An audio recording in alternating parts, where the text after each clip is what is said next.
कल अपनी बात हुई थी कि संगठित क्षेत्र में तो सारी चीजें सरकार के द्वारा मापदंड तय करके की जाती हैं, हर तरह की सुरक्षा वहां पे जो काम करने वाले हैं उनको दी जाती है, लेकिन असंगठित क्षेत्र निजी हाथों में है, वहां पे श्रमिकों का, काम करने वालों का संरक्षण अति आवश्यक है। तो उनके आवश्यक के लिए सरकार ने कौन कौन से कदम उठाए गए हैं, क्या क्या नीतियां उनके लिए बनाई गई हैं और क्या क्या चाहिए, ताकि प्राइवेट सेक्टर के अंदर, असंगठित क्षेत्र के अंदर काम करने वाले लोगों को भी सुरक्षा संरक्षण प्रदान हो। पहला इसमें था हमारा कानूनी और नीतिगत ढांचा, कि सामाजिक सुरक्षा जो कानून है वो लागू हो जाना चाहिए। सामाजिक सुरक्षा का मतलब क्या है कि उनके काम के घंटे भी निश्चित हो जाने चाहिए, उनको प्रसूति अवकाश भी मिलना चाहिए, मातृत्व अवकाश भी मिलना चाहिए, उनका वहां पे जो काम करते हैं उसमें निश्चित समय और निश्चित लेबर कर देनी चाहिए। वो एक सामाजिक सुरक्षा का कानून है। न्यूनतम मजदूरी निश्चित करना, पंजीकरण और पहचान कि उन लोगों के वहां पे कितने लोग काम करते हैं, उनका रजिस्ट्रेशन होना चाहिए, उनकी पहचान, उनकी आइडेंटिफिकेशन, उनके आइडेंटिटी कार्ड वितरित कर दिए जाने चाहिए, ताकि पता लगे कि इस क्षेत्र के अंदर ये लोग काम करते हैं, इतने लोग काम करते हैं, संख्या का सरकार को पता होना चाहिए। दूसरा था सामाजिक सुरक्षा की योजनाएं, कि उनको सामाजिक सुरक्षा के तहत उनको स्वास्थ्य बीमा दिया जाना चाहिए, कि उस काम करते समय उस व्यक्ति के साथ में यदि कोई घटना घट जाती है तो उसका वो बीमा होना चाहिए। वो बीमार हो जाता है तो बीमे के अंतर्गत वो ठीक हो जाना चाहिए। अदरवाइज वहां पे वो काम करते हुए बीमार हो गया और वो जो लेबर उसने इकट्ठी करी वो सारी उसमें लग गई, तो वो क्या करेगा फिर। इसलिए जहां पे भी बड़े काम चलते हैं वहां पे उन लोगों की सुरक्षा के लिए उनको हेलमेट या उनको ड्रेस उसी अनुरूप वहां पे सुरक्षा के लिए दे देनी चाहिए। पेंशन योजना के काम करने के बाद कंपनी से रिटायर होता है तो उसका कुछ थोड़ा बहुत उसका अंश होना चाहिए। इसलिए जितनी भी प्राइवेट बड़ी कंपनियां हैं सबके अंदर उन व्यक्तियों का पीएफ कटता है। पीपीएफ होता है कि रिटायरमेंट के बाद जो पीपीएफ अकाउंट में पैसा है उसके एवज में उनको पैसा मिलता रहेगा पेंशन के रूप में। मातृत्व अवकाश के महिलाओं को ये सबसे अधिक महत्वपूर्ण है कि उनको सवैतनिक, सवैतनिक का मतलब क्या है, वेतन के साथ अवकाश मिलना चाहिए। कौशल विकास सुरक्षा, कौशल प्रशिक्षण के उन मजदूरों को सबसे पहले उनकी कुशलताओं को बढ़ाने के लिए उनको प्रशिक्षण दिए जाने चाहिए, ताकि आगे बढ़ते हुए अपनी कुशलता के अनुसार उनके जो वेतन है उसमें भी वृद्धि हो, उनकी कुशलताओं का भरपूर से उपयोग किया जा सके, कि जो व्यक्ति कुशल है उसको उसके बारे में और ज्यादा प्रशिक्षण की आवश्यकता है। इसलिए हमारे यहाँ पे एक योजना लागू की गई है, प्रधानमंत्री कौशल रोजगार योजना, PMKY। फिर आगे दिया रोजगार गारंटी, कि सरकार ने एक नीति बनाई थी, महात्मा गांधी नेशनल रोजगार गारंटी अधिनियम, मनरेगा जिसको हम बोलते हैं।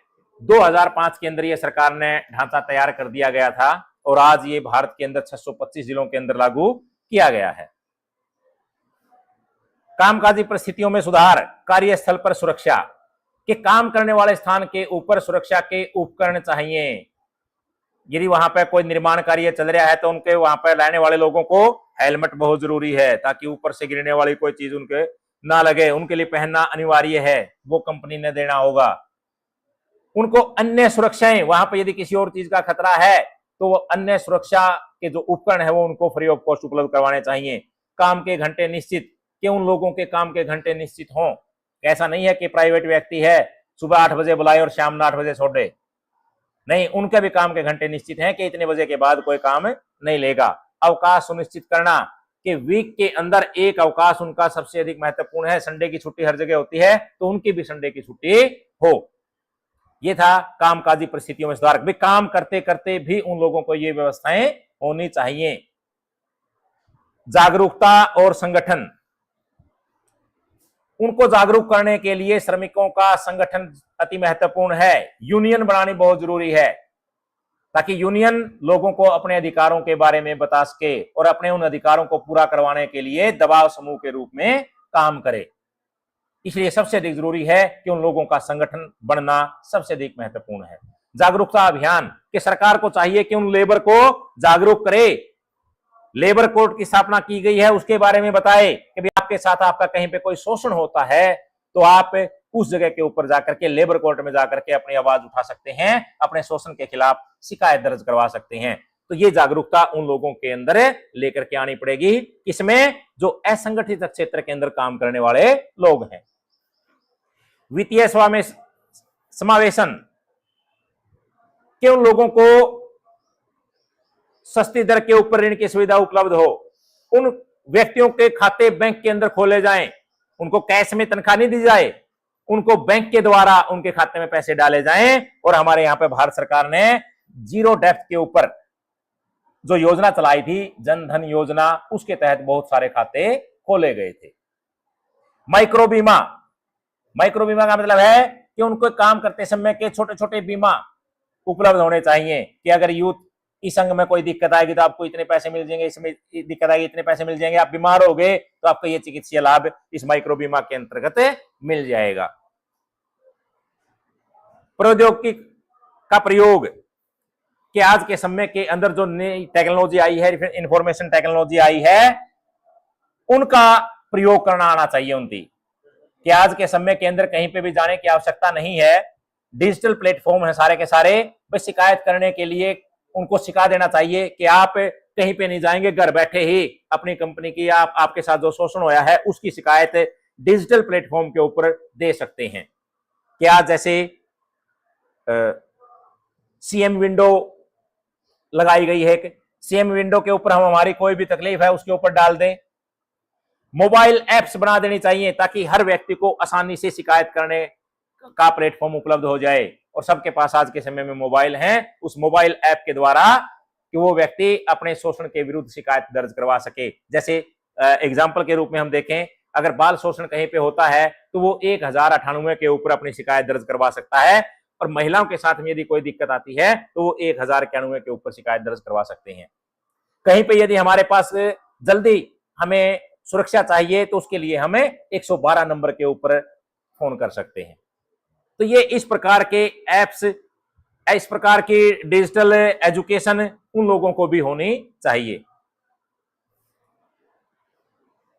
फिर आए थे कि स्वामित्व आधारित क्षेत्र कौन से हैं। अब ये पढ़े ना अपने संगठित असंगठित, संगठित का ऊपर सरकार के अधिकार क्षेत्र में है, असंगठित निजी क्षेत्र में है, किसी कंपनी के अधिकार क्षेत्र में है। तो उसी प्रकार स्वामित्व का मतलब है कि कोई क्षेत्र किसके अंतर्गत आता है। पहला हमारा है सार्वजनिक क्षेत्र। सार्वजनिक क्षेत्र वो क्षेत्र होते हैं जिनमें सभी संपत्तियों के ऊपर, सभी परिसंपत्तियों के ऊपर केंद्र सरकार का या राज्य सरकार का हाथ हो, उसका हक हो, उनके मालिकाना हक है जो सरकार के अंतर्गत हो, तो वो कहलाती हैं सार्वजनिक क्षेत्र। हमारा विद्यालय है, सार्वजनिक क्षेत्र है, रेलवे हैं, बसेज हैं, हमारी जो भी सरकारी संपत्तियां हैं वो सारी की सारी क्या हैं, सार्वजनिक क्षेत्र की।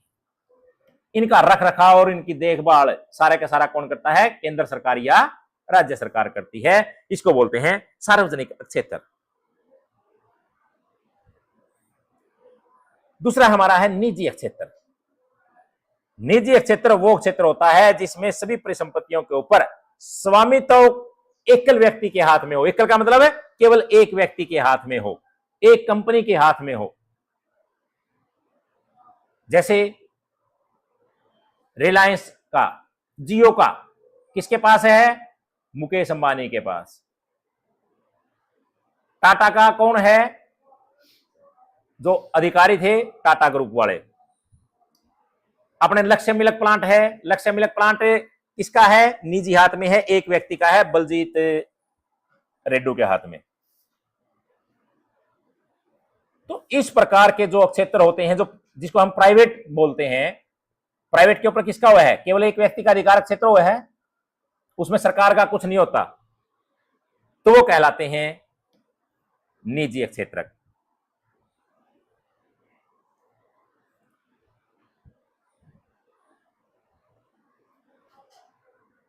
इन कहने न ध्यान दिया करो, मेरे शब्द कहनी भी दे लिया करो, जल्दी जल्दी लिख के ना मेरे शब्द कहनी भी दे लिया करो। हैं जाकी में ही बोड़ा कुछ नहीं।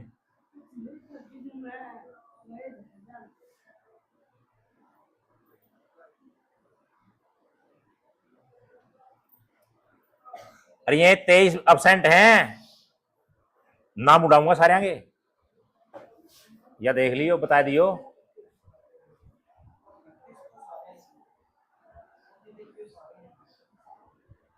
ना। 13 सॉरी 13 देख रहा है भाई बना करे उसमें 23 लिख दिया कर, ये ठीक 13 23 लिख दिया मेरे ख्याल में, 13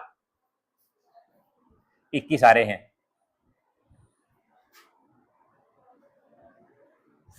ये था लेसन कवर, बस के हो लिया लेसन, और के 3 दिन हो गए लेसन थोड़ा है।